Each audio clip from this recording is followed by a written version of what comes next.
Have you ever thought about how an entire culture, an entire way of life, could revolve around a single type of fish? Well, today, we're heading to Taiwan's Lanyu Island, also known as Orchid Island. We're going to discover the Tao people, whose ancient traditions offer this really powerful lesson in how to live in perfect harmony with the ocean. All right, first up, what's the one big idea that really defines the Tao way of life? Let's find out. Okay, so at its core, Tao culture is all about the flying fish, but really it's so much more than just fishing. It's this beautiful, intricate system of rituals and rules, all designed to keep a delicate balance with the ocean and to show just a profound sense of gratitude. Honestly, it's a masterclass in sustainable living. Now, to really get a feel for their world, there are a few keywords that are super helpful.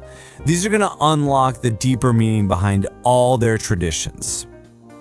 Let's take a quick look. We have adventurous, indigenous, ceremony, sacrifice, shallow, harmony, gratitude, taboo, ecosystem, and cherish.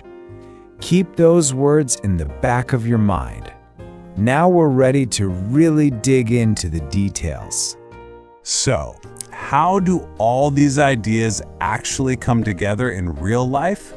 Let's dive into the specifics of the Tao's incredible relationship with the sea. First things first, let's set the scene.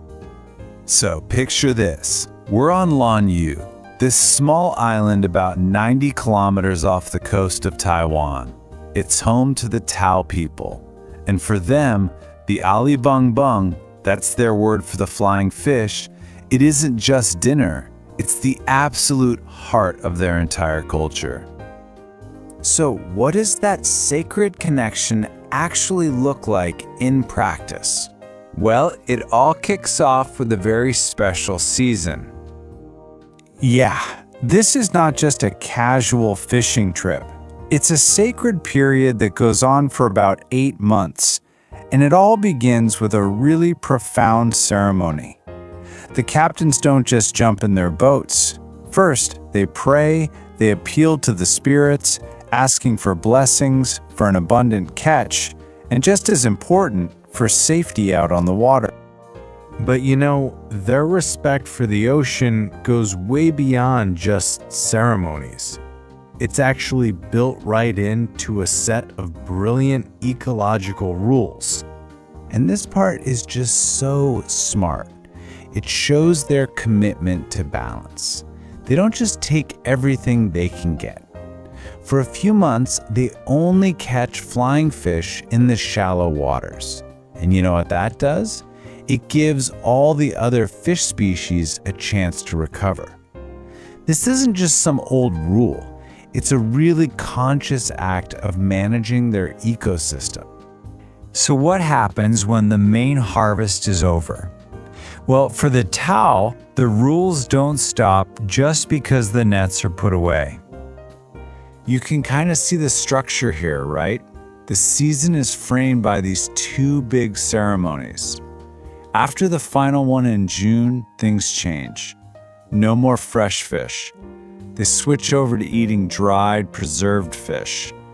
But even that has an expiration date. And this isn't about being wasteful. It's this deeply held belief that showing this restraint will bring good luck and make sure there are plenty of fish for next year. Now, this deep respect for tradition also applies to visitors. So if you were to visit Lanyu during this season, there are some really important rules you'd have to follow. These are the taboos, the rules for outsiders, and every single one has a reason. The boats, they're sacred tools for their livelihood. The private gardens, that's their food supply. Asking about future trips is seen as kind of tempting fate. And staying out of the fishing waters? Well, that's just a direct way to avoid disturbing the very ecosystem they work so hard to protect. It's all about respect. So after hearing all this, what's the big lesson we can take away? The final message of this story really brings it all home. I mean, that just says it all, doesn't it? It frames the Taoist traditions not as some ancient, forgotten thing, but as timeless, urgent wisdom for all of us. And that last line is such a beautiful metaphor. It's a reminder that their journey to find balance with nature is really a universal one. We are all, after all, in the same boat. Okay, now that we've seen all the different pieces of the puzzle, let's put them together and look at the complete story of the Taoist sacred season.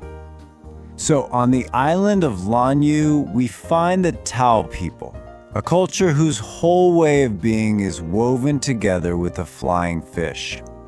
Their 8-month fishing season is really the center of their world, and it's all guided by a deep respect for nature and a careful set of rules that maintain ecological balance.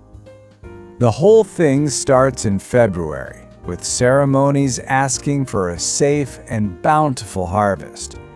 For the next few months, their fishing is very strictly regulated, a practice that ensures harmony with the marine environment. Then, in late June, another ceremony marks the end of the fresh harvest. After that, their diet shifts to dried fish, but only for a limited time. And anyone who visits the island has to honor these traditions by following some important taboos, like staying clear of the sacred fishing boats and waters. When you look at the whole picture, Thai Day customs show this profound and ancient wisdom about sustainability and about what it really means to live in balance with nature. Now it's over to you. The absolute best way to truly understand a story like this is to share it yourself. The more you share these important ideas, the more they'll stick, and honestly, the better you'll become at telling stories that really matter. Thanks so much for joining me.